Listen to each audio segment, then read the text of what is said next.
My name is Michael Albert, and I am the host of the podcast that's titled Revolution Z. Our guest today is William Lawrence. William is an organizer and a social movement strategist from Lansing, Michigan. He is a member of the Greater Lansing DSA and the coordinator of the Michigan Rent is Too Damn High Coalition, very clever name, which is fighting for rent control, tenant rights, and social housing in Michigan. He was previously a co-founder of Sunrise Movement, the youth climate organization that put the Green New Deal on the national political agenda. He is the host of Hegemonicon, I hope I pronounced that right, podcast at Convergence Magazine. And catching my attention in particular and leading to his being with us today, about 1 month ago, I think it might even be 1 month ago today, he published an essay titled Conflict Could Upend DSA's Big Tent or Study It on ZNet, in which he discussed certain divisions within DSA and more generally, ideas bearing on divisions in any political project and how to deal with them. So, William, welcome to Revolution Z. Thank you, Michael. It's a real pleasure to be here. Great. I hope we can talk about what kinds of differences exist within DSA that are threatening to damage or to enhance it, and about what kinds of steps you think could be taken by DSA and by organizations, campaigns, or movements more generally to deal with such differences. And then perhaps on a larger scale about how to have a movement of movements that includes differences, yet has autonomy for each part and solidarity overall.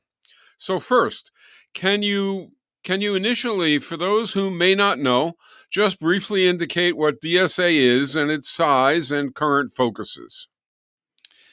Yeah, DSA is the Democratic Socialists of America. It's a grassroots membership organization with somewhere around 70,000 members in the United States.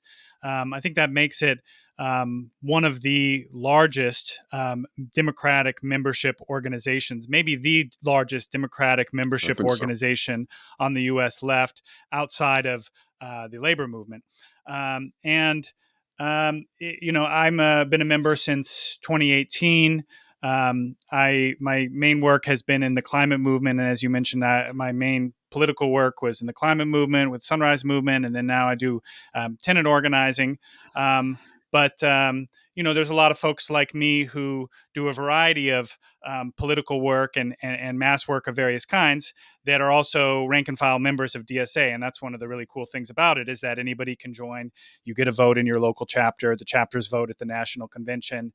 And this means that, there's interesting political dialogues that surface in the open in DSA that often are, I think, pushed under the surface or avoided altogether in other types of social movement organizations.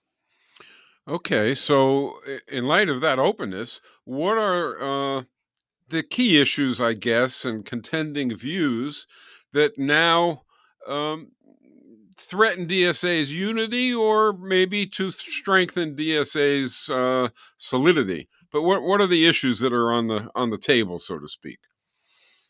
Yeah. I think a history of the recent growth of DSA was that, Bernie Sanders campaigned in 2016 calling himself a Democratic Socialist. The Democratic Socialists of America was an organization that existed, and it also happened to have this open membership structure that people could join.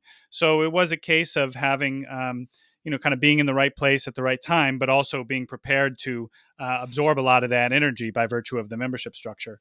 And then there was another big, so DSA went from, I think, somewhere around 5,000 members to tens of thousands of members following the Bernie campaign in 2016, and then experienced another big surge when Alexandria Ocasio-Cortez, a DSA member, was elected to Congress in the summer of 2018, and that's when I joined. Was when AOC won. I said, I got to be a part of this,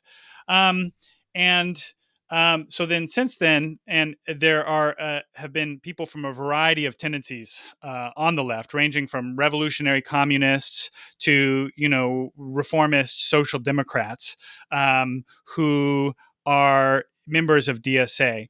And I'd say the big conflict, to dramatically oversimplify it, is between people who want to kind of continue in the spirit of the Bernie moment, where we're seeking to win elections on the Democratic primary line, to expand the squad, to wage campaigns at the grassroots, but then translate that power through a block of electeds who are within the Democratic Party, but also are accountable and independent of it by virtue of being members of DSA and other social movement organizations. People who think that we've hit on a good thing with all of that, and we need to continue to take the lessons from that, do it better, make the squad more disciplined, expand the squad, put up, probably another Bernie-like presidential candidate in the future, and then use that plus the campaigning on the outside to grow the grassroots membership. That would be one poll. Then on the other poll is people who think that that movement, that moment is over. Maybe some would say, well, Bernie was good for that moment in time, but now that moment is past. People have come to see that the Democratic Party is a dead end.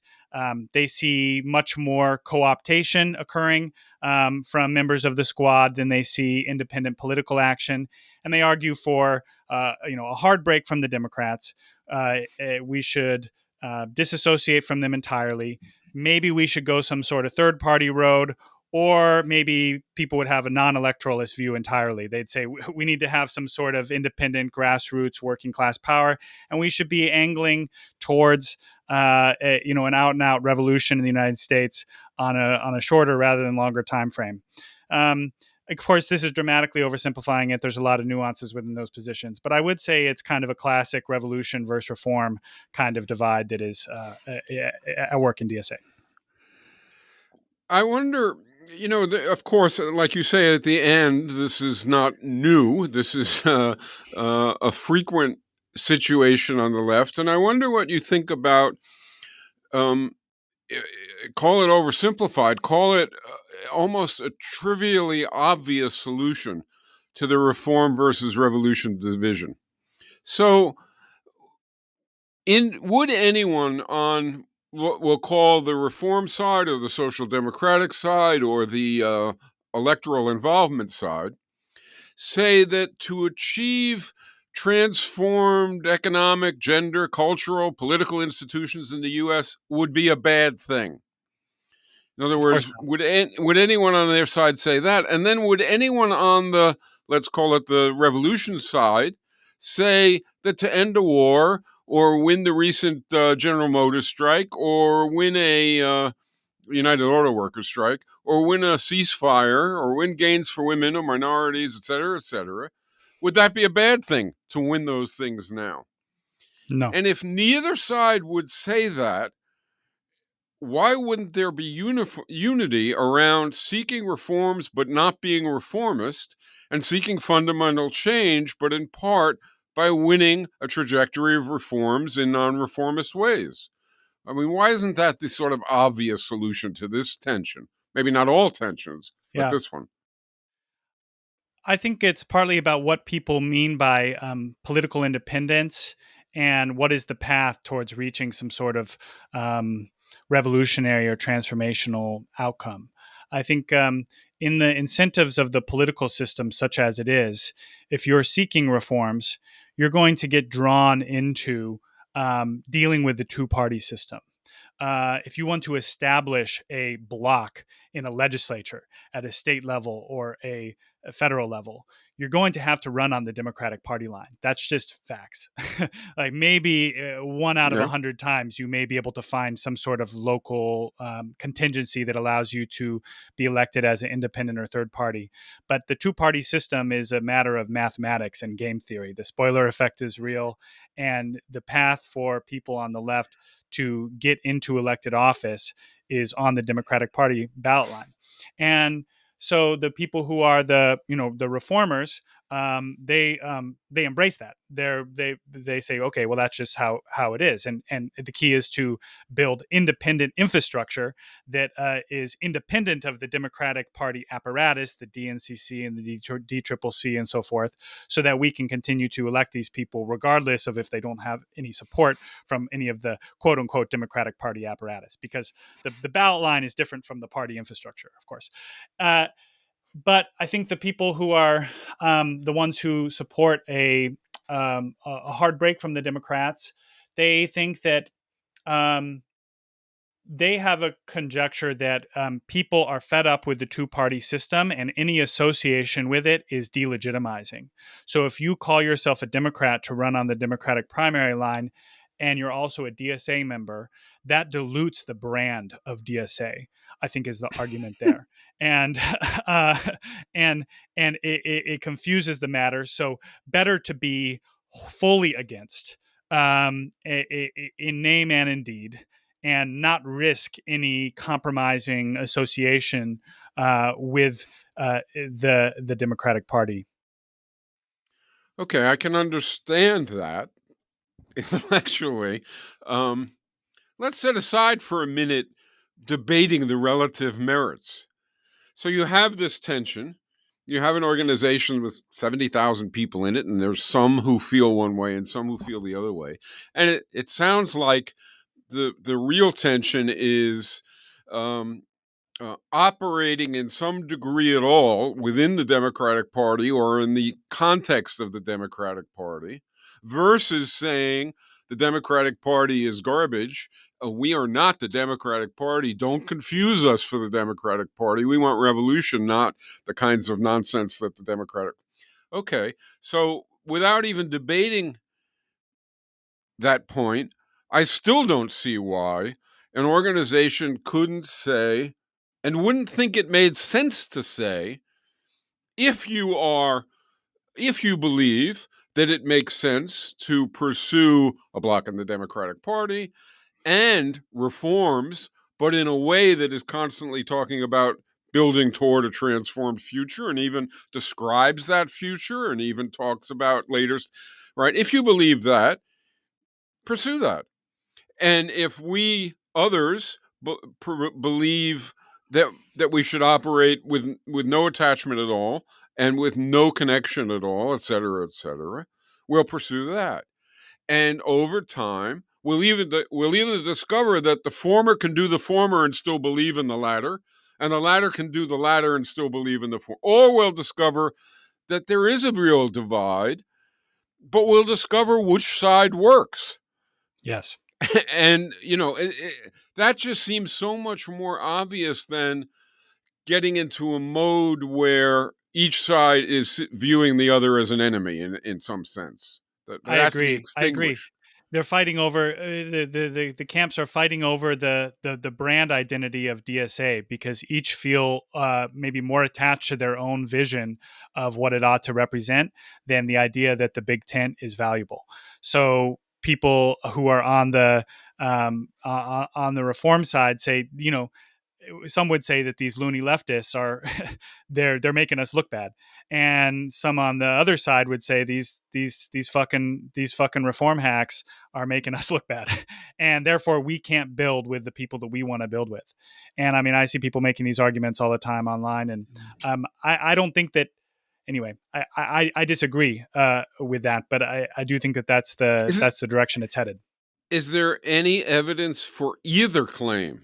That is to say, that by supporting AOC or Bernie Sanders, we are diminishing our audience. We are, confusing our name. And on the other side, their claim, I don't see any evidence for either claim. But beyond that, wouldn't the thing that would clarify be if DSA said, but this is what we're for? We're disagreeing about strategy and tactics, but we agree about transformed economy, transformed kinship, et cetera, et cetera. And we're just debating, or we have different views about how to get there. And the way to test those is to see what works. Michael, you're making a lot of sense. You're really making a lot of sense. But there are claims. Some of the claims that have been made, for instance, from the so sometimes this revolutionary or reform side gets described as the DSA left versus the DSA right. Of course, people hate all of these labels. There's not been Right. a satisfactory label that anybody has come up with. But the quote unquote DSA left um, uh, prosecuted really a vendetta or an attempt to push Jamal Bowman, Representative Jamal Bowman, out of the Right. organization in I remember. 2022 because he voted for the Iron Dome and had a ambiguous politic on his support for Palestine, and really he was working through it. Now, I mean, I would just note that he's been strong in support of a ceasefire. He's been at the Columbia encampment in the last week. He's up being challenged by AIPAC with a very sturdy primary challenge because of how pro-Palestine he has Right. been, Representative Bowman. But nevertheless, that wasn't good enough for the DSA left, and they said this is going to damage our ability to build in solidarity with Palestinian movement organizations. So that's the kind of claim that was made in that case, and ultimately they drove Bowman out of the organization. He wasn't expelled by DSA, but he basically Had didn't remove him. enough. Yeah. He had enough, and he said, "I'm not getting. Yeah, what is this worth?" Right. Um, well, but now it's been 2 years, and as you describe, um, it didn't have his activity. Neither was it co-opted, nor did it repel people, much less people outside DSA who wouldn't even notice. Right. So, does anybody? And in fact, it was the people who were making an issue out of it who are the ones saying DSA is weak on Palestine. DSA is, well, if Right. you're saying that, I mean, rather than engaging in political struggle in a way that is relational and is about bringing people along, instead they're campaigning against the organization Right. by saying that our nefarious opponents inside the organization are the ones who are not sufficiently pro-Palestine. And did you hear that DSA is weak on Palestine? Well, that becomes a self-fulfilling prophecy if in terms of your ability to build. Similarly, I would argue that the quote unquote DSA right is doing something similar now, although I have more sympathies on that side, to be transparent. But in terms of the negotiations with the staff union, where you can't open Twitter without seeing somebody from the DSA right saying basically DSA is anti-union, DSA is anti-union, and it's like, so this is the really negative aspect of the Wait. internal Wait. You faction. lost me there. You Yeah, lost I'm me. sorry. I'm flying way over these debates, and Well, that one I didn't understand at all. So the DSA right now, by DSA right, I mean the because reformists. I don't think it's Yeah, yeah, yeah, and not reformist, seeking reforms. How many of yes. them would say the only thing we want Few, is very a few. higher wage? Very few, right? And how many of the left side or the revolutionary side, which makes no sense, also would say, well, we don't want a ceasefire because that's reformist. Zero, right? I mean, I'd like to see somebody say that in public and claim to be. So it feels to me, and you tell me if this is just off the wall, because I'm not in there. I don't, but it feels to me like it has more to do with a almost tribal identification than it has to do with actually taking issues seriously. Yes, this is something I've heard from people who are a bit more in the thick of it than I am. I've heard the assessment that there's a structural issue, which is that there's no forum for strategic dialogue or political education or within the organization at a national level other than the ideological political caucuses, which are the Right. main partisans of these debates. Now, I think the caucuses are very interesting and I think are potentially positive in DSA because create um, they create a center of gravity around which people can develop their positions and then give voice to different political tendencies within the organization. But Okay. that's really all there is if you're looking to get involved and have a voice in national DSA politics, is to get involved in a caucus and then the caucuses basically duke it out at the convention and on the National Political Committee, which is the national leadership body. And there's no real space for cross tendency dialogue, Yeah. and it becomes a sort of zero sum conflict. And then it does become about that tribalism thing. It's about who you know and who's going to have your back, who your friends are. The path to political power in the organization becomes attached to your discipline or identification with the caucus, and it becomes I think it's difficult to cut across that. Are there, just as an example, are there, I don't know what to say, essays, presentations that are discussed and debated in which, ideas are put forth? So in other words, is there something that puts forth a, let's call it a Bernie position, to stop using labels, and is there something that puts forth, well, I don't know, Lenin position is what they would say, probably on the other really? side. Uh-oh. Or they would say, That's a whole yeah, that's a whole different situation. See, for me, what does revolutionary mean? Revolutionary means you want to change the fundamental relations in society. I mean, now, you might be narrow-minded and you only want to change the economy or ownership relations, and you might be living in the 21st century and mean that you want to change the economy and the political system and, culture and so on and so forth. Revolutionary doesn't mean, or shouldn't mean, uh, I subscribe to this or that very particular form of organization or tactical commitment or et cetera, et cetera. yeah. That's contingent on A lot of circumstances. these positions on the um, some would say Lenin. I think others would say there's a tendency that is prevalent that people refer to as the neo-Kautskyites, after Kautsky, who was a German Yeah, yeah. socialist I writing. And apologize for laughing. yeah, no, I'm not, and I can't claim to be really into the Leninology and Marxology. So this is where I get out of my depth as well. But unfortunately, in my opinion, there is a lot of this is coming from the quote unquote DSA left, ends up becoming positions from the 1900s through Yeah. 1920s that then kind of get projected onto people's ideas of what their positions are now. And so it's not always a storm the winter palace Leninist vision, but it is a sort of like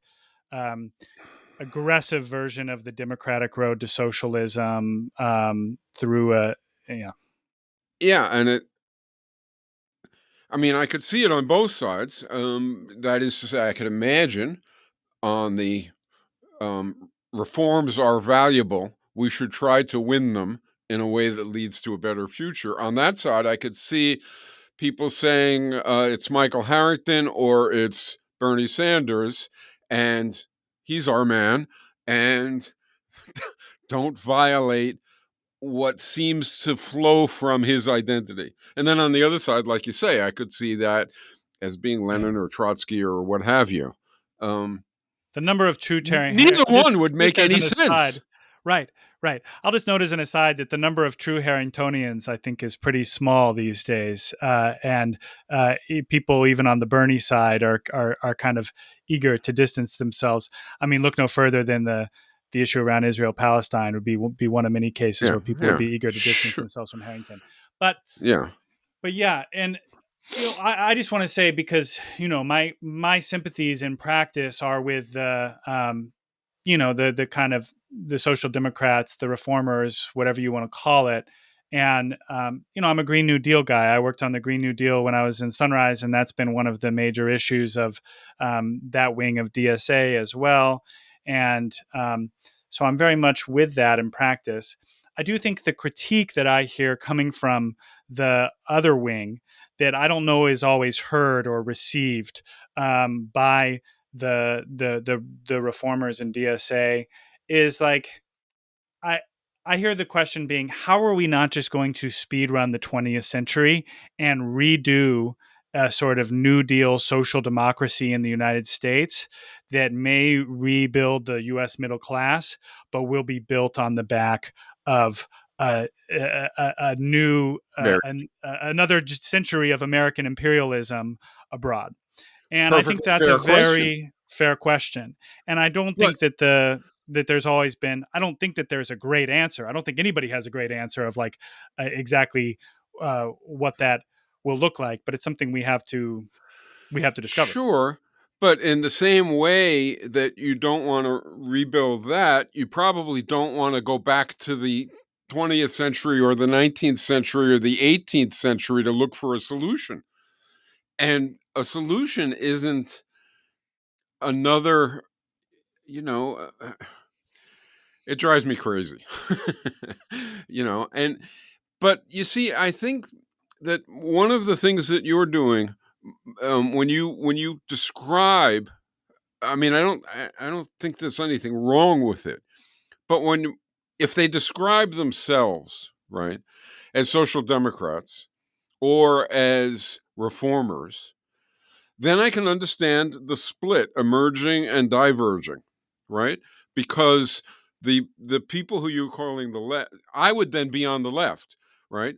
I would then say, well, wait a minute, I'm for a whole new kind of economy, which changes everything, changes not only ownership relations, but the division of labor and allocation and so on and so forth. And I'm for a new kind of kinship and so on and so forth. And those fundamental changes are revolutionary. So I consider myself advocating a revolution.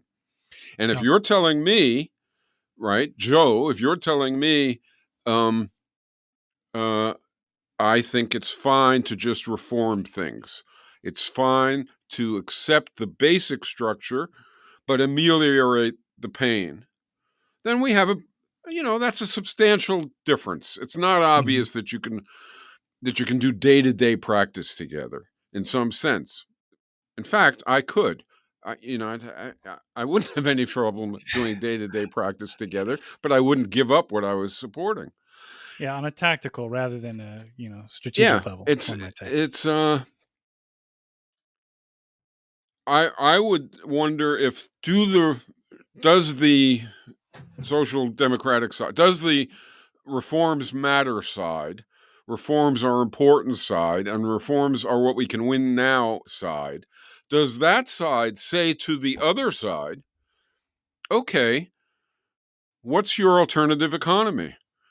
What's your alternative culture? What's your alternative kinship? I get that you like these structures from the past, but what are you fighting for? Do they say that? And if they do say that to the left side, what does the left side respond?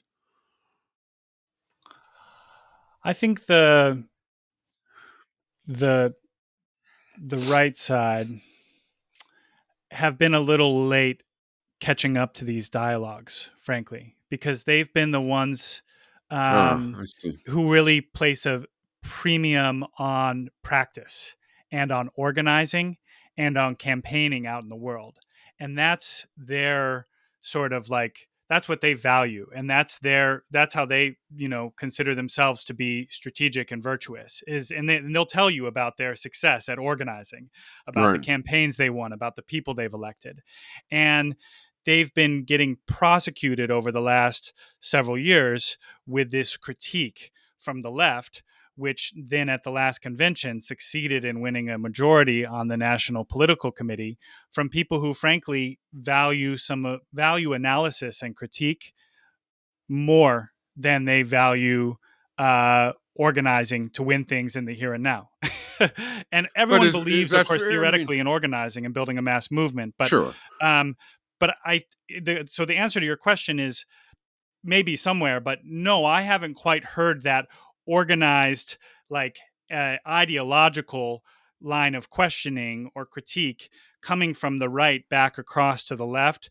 I think in large part because um, they've been catching up to the fact that they're actually fighting for their lives in this organization, and a lot of them are really busy with waging campaigns on a daily basis, and most of these people are volunteers.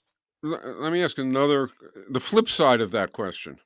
Does the left say to the right, Um, look, we get what you're doing. We get that you're good at what you're doing, but does what you're doing lead to going home after you win? In other words, does it lead any place further?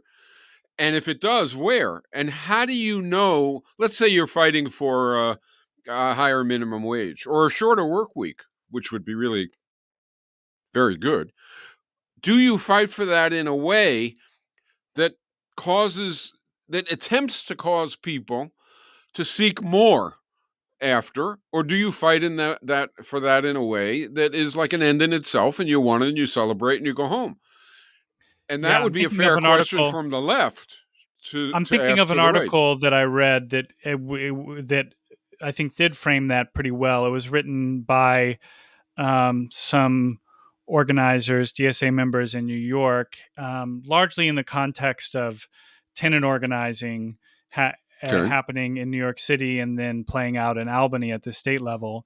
And it was a, a, a critique of what they dubbed the policy feedback theory, which is that you wage campaigns, you win policy, and then the policy necessarily redounds into more working class power broadly and more organizational power specifically, which which is the theory often you hear coming from the reformers, and I've bought that myself.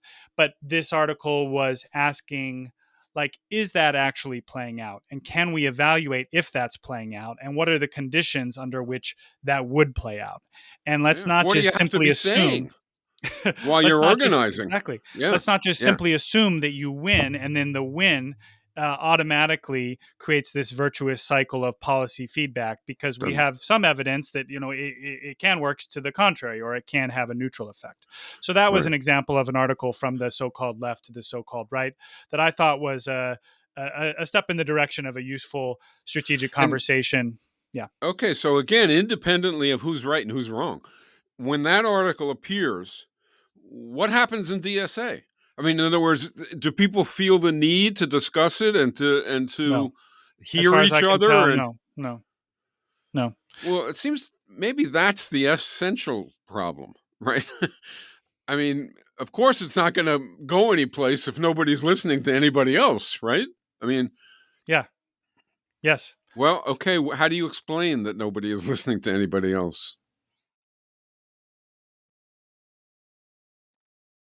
Well, I think the forum hasn't existed.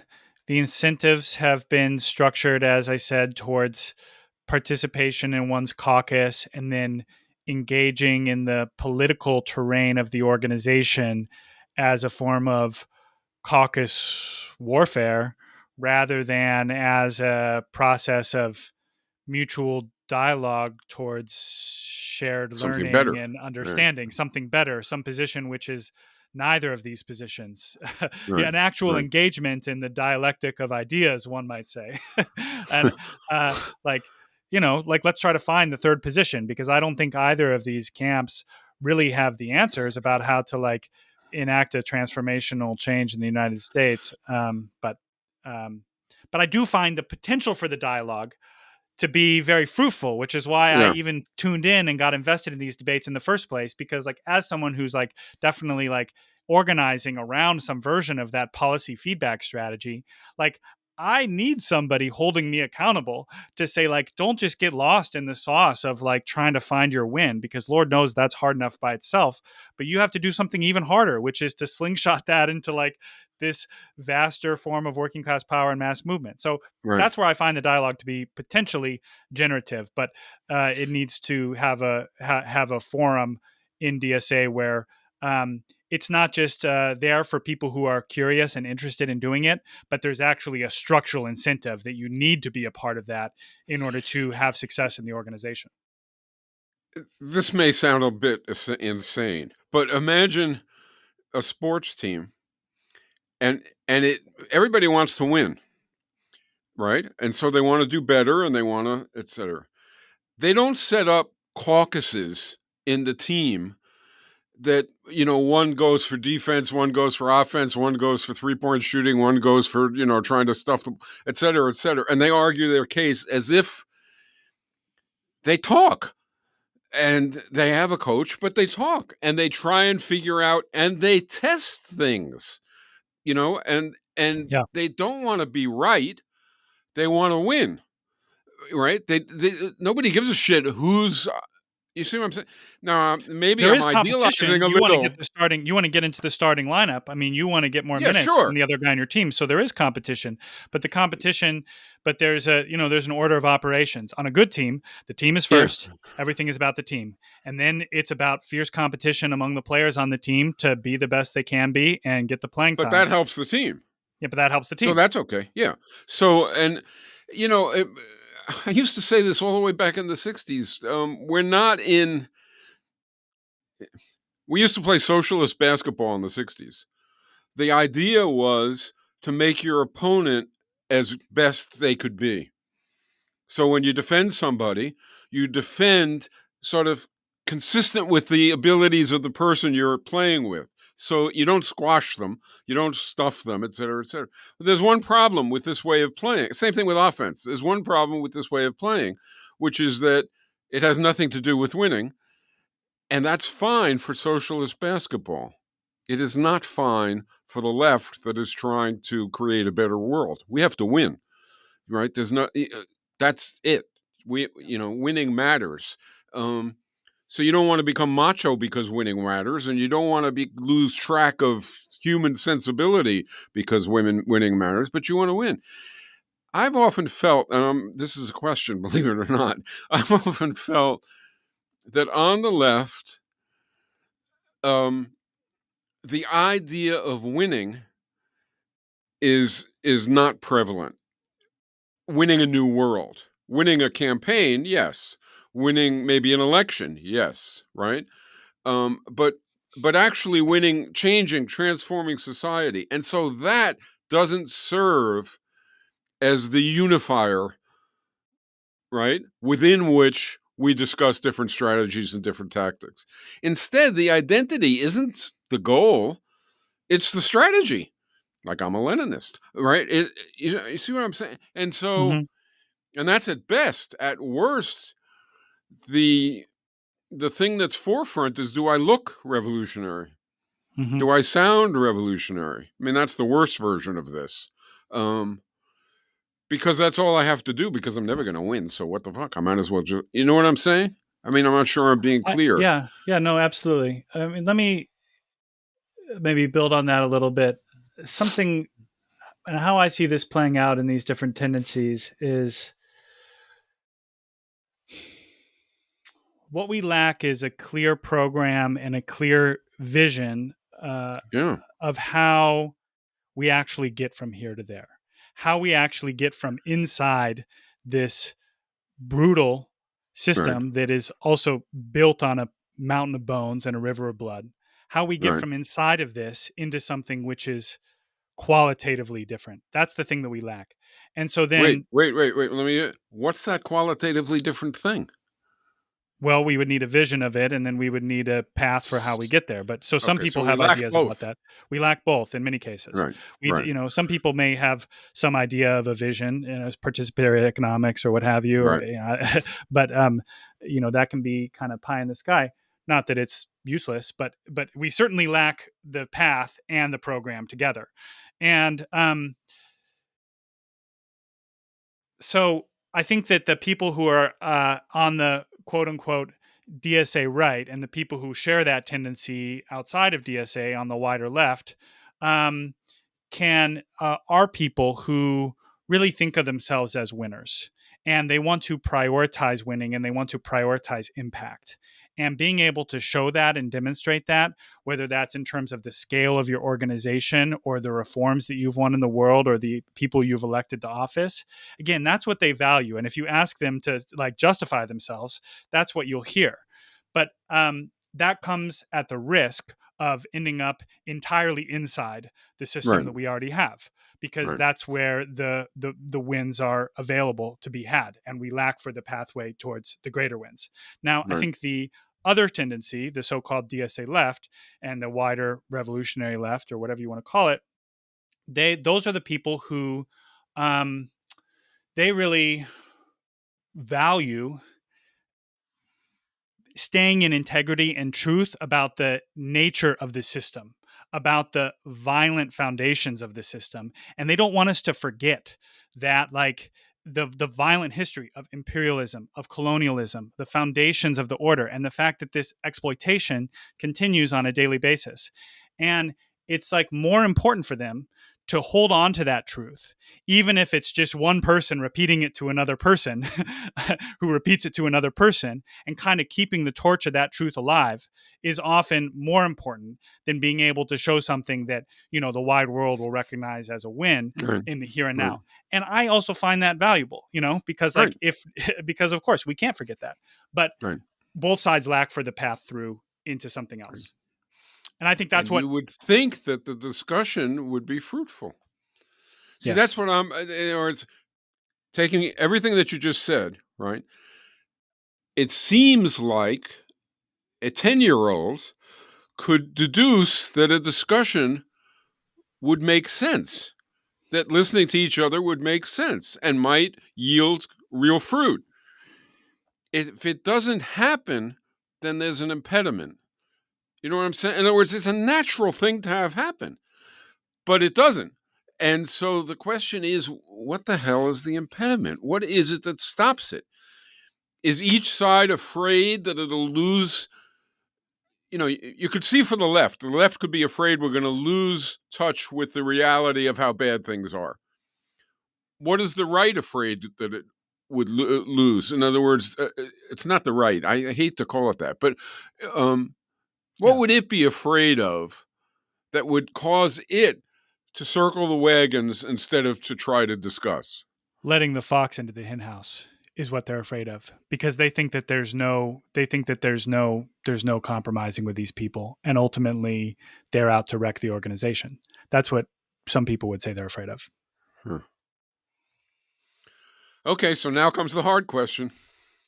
What's the solution? Well, I should note that in DSA there's a democracy commission that is tasked with, which is cross tendency, cross caucus, uh, and is tasked with asking these sorts of questions and posing questions, asking questions like how do we make DSA's internal democracy work better and be more constructive. I've heard some people on that commission wonder um, if they're irrelevant after the latest kind of blow up of this internal conflict, but they're tasked with bringing some stuff back in the next year. I'm not sure exactly how that's going or what they'll come up with. I do think that there's some sort of like structural reforms that are about incentives, and the incentives to work upwards through your caucus and maintain caucus discipline versus the incentives to like reach across and try to have this dialogue and come up with creative solutions. Let me just mention, in a context that's kind of about the wider left, um, when I was in Sunrise, we had a Okay, good. very different kind of problem, which is that we were a decentralized mass movement with a centralized, basically staff-led NGO at the center that was kind of trying to give directions to the decentralized mass movement. And we had attempted to, quote unquote, front load as many key strategic decisions to the very beginning and bake them into the principles of the movement, so that the movement Right. could be just like focused on action and building, rather than having to deal with ideological debate or conflict. And that was a big part of our success for our first 3 or so years. But then when the conditions changed and outran what we were able to plan Right. for, then all of a sudden people start making different sense of their experiences, and you have the ideological and strategic debates rear their head.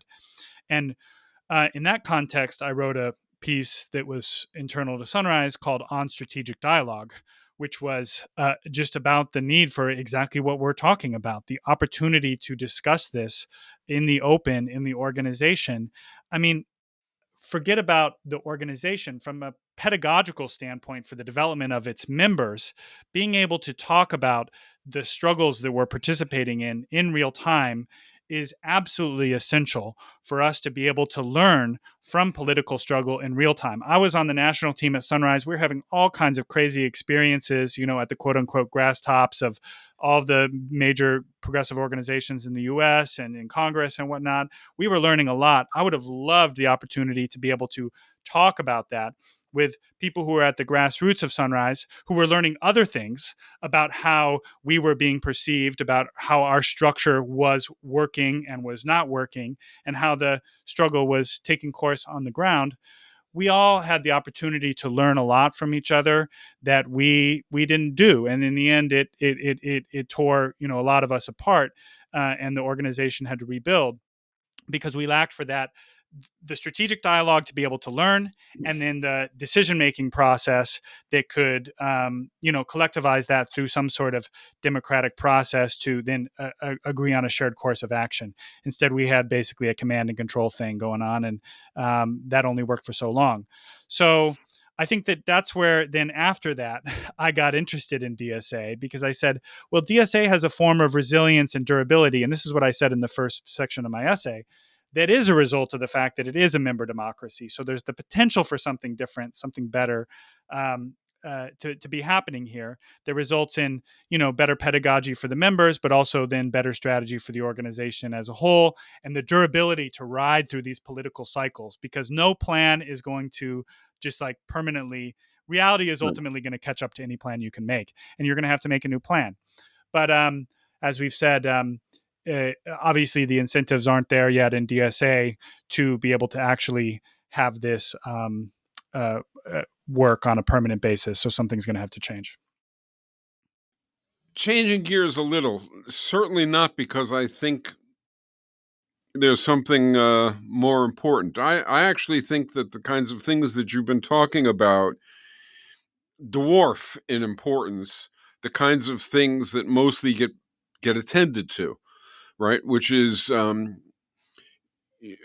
poverty hurts, racism hurts, sexism hurts. Let's say it 400,000 times to the people who are being hurt by it and already know. Or let's debate something from 100 years ago, or et cetera.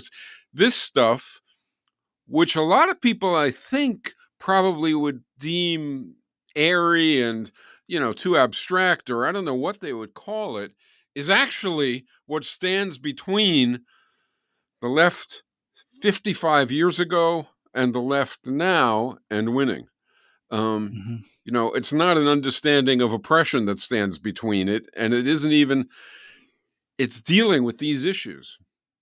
But I think there's another one coming up that I'd like to ask you about, which is the election, which I think this time around is going to be even more difficult than last time around in many Oh yeah. ways, unless Trump completely falls apart, which is not impossible, I think. But in any event, do you think DSA will DSA play a role, and will DSA members play a role? Um, is the never Biden view strong in DSA? Not that I don't like Biden view. That should be ubiquitous in That's DSA, yes. right? Yeah. But the never Biden view, not even in a swing state, not even et cetera, et cetera. Is that view really strong and dominant? And is there a counter view which is strong? I mean, how is it shaping up? Um, I think there are people who are trying to push never Biden or no votes for genocide is the kind of, I think, banner that's running under Right. now, uh, to become the policy of DSA, an explicit anti-endorsement of Biden, if you will. Um, I think that there are people who would say that's contrary to the sentiment of what was decided at the last convention, which was um, more or less to um, stay out of it and maintain political independence while also defending democracy, which I think some people would interpret as not doing something that would help Trump win, which an anti-endorsement of Biden would. So there's both sides that are contending around this right now. I think that the one side says that basically should focus on defending DSA's electeds, on winning new seats wherever possible, certainly defending the ceasefire candidates. Sure. And there are people who would argue that DSA should even be endorsing a wider swath of candidates that has previously, drawing on the lines of who was uh, strong for a ceasefire in the early days of the war in Gaza. I don't think that will happen. So I think it's a question of will it be a sort of status quo endorsed down ballot um, and protect the champions, or will some sort of no votes for genocide position actually be able to get an endorsement from the NPC?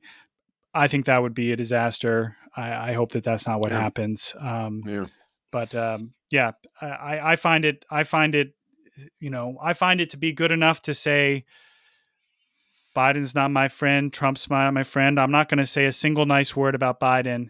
And I will say, just as an aside, this is where I think AOC is misplaying her hand right now in trying to say too many nice things about him and campaign with him, take pictures with him. I understand she thinks she has a responsibility to bring people on the left into the Biden coalition. I don't think she's helping her case by doing what she's doing.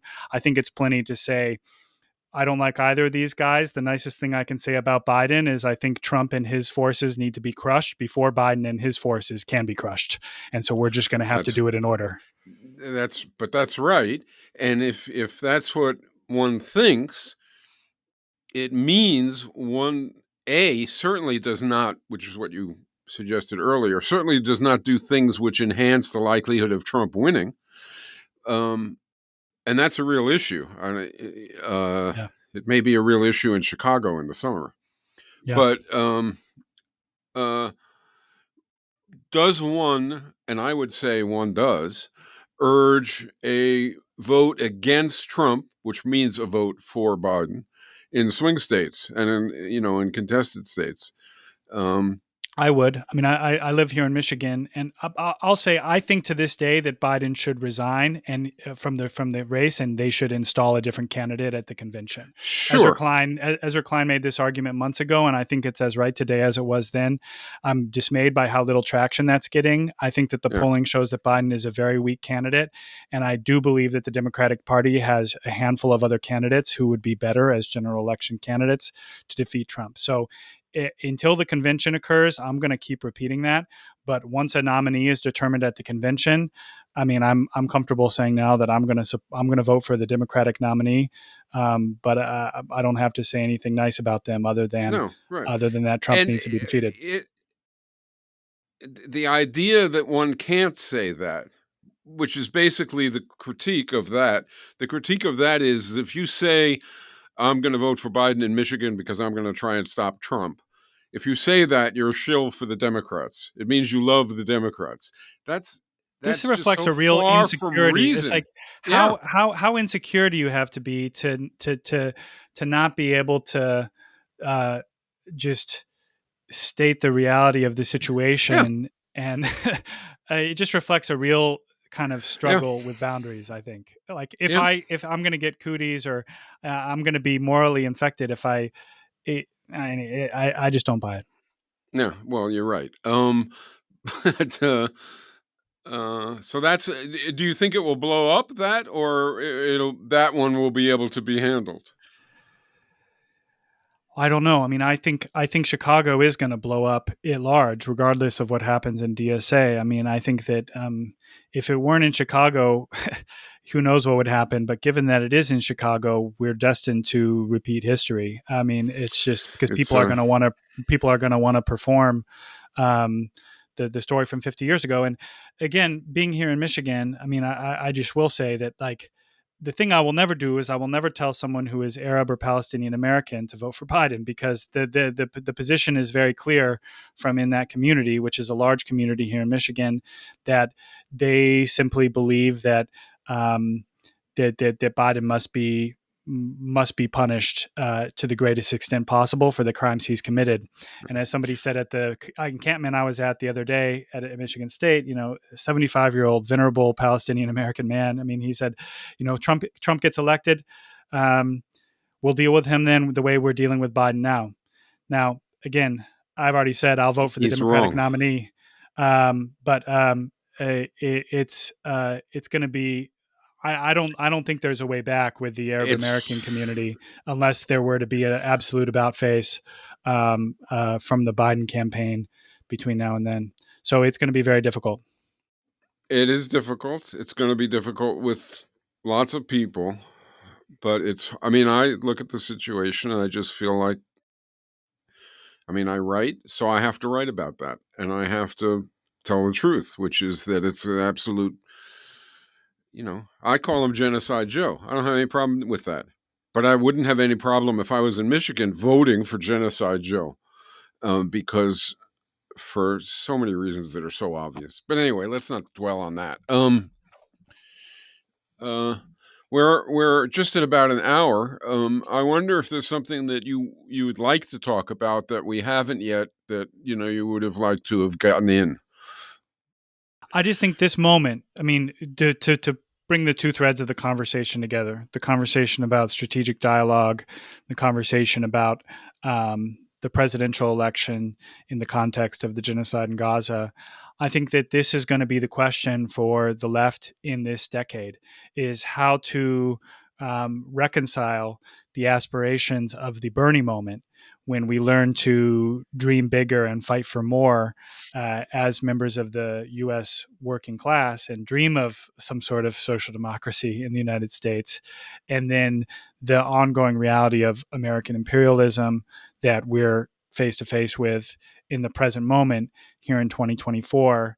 That needs to be reconciled.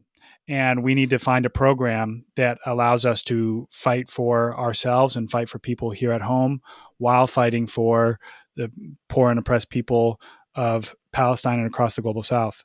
And I think that that's the thing that the U.S. has always struggled with. The U.S. left has always struggled with. I can't claim to be an expert on all of this history, but I do subscribe to the theory of unequal exchange, and I mean the New Deal order was paid for by the oppression of the rest of the world, and if we're fighting for a Green New Deal or whatever we want to call it here in the 21st century, we have an ethical imperative for it to be different. Now, I think that the world political economy is different in the 21st century than it was in the 20th century. So I don't know if there's even enough of the super profits sloshing around to buy out the American working class like happened in the 20th century.